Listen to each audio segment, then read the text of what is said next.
Before we even talk about taxing the digitalized economy, it is important for us to understand how the digital economy shows itself, how does it manifest, so that it moves away from just being a concept. And the digital economy is the creation of value, economic transactions, economic value, using intangibles, non-cash transactions, and non-formal physical business models.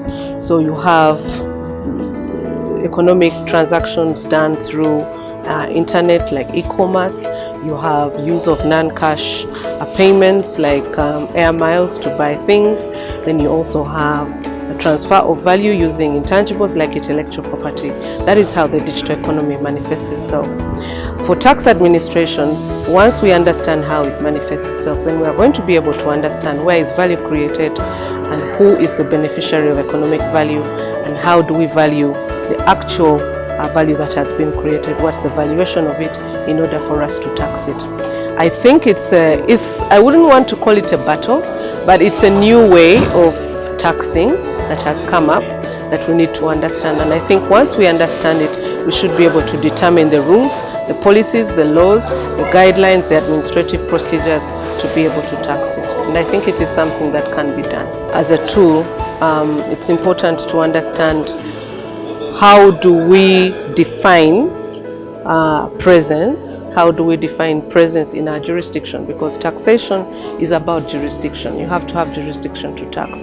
How do you define the presence of that particular entity that you want to tax? And that's number one. The second one is, how is the tax administration system set up to be able to tap into these transactions? So, and here I'm pointing out to automation.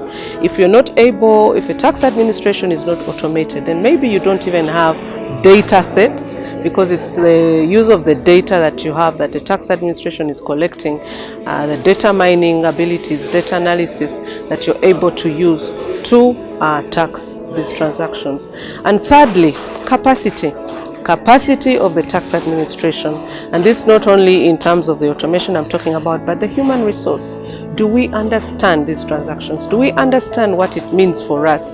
Are we able to understand the structure and the architecture of how these transactions are being done from point A to point B?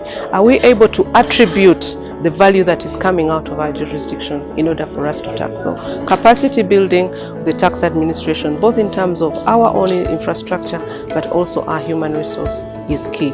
So those for me are the three tools that I think we would use in this effort.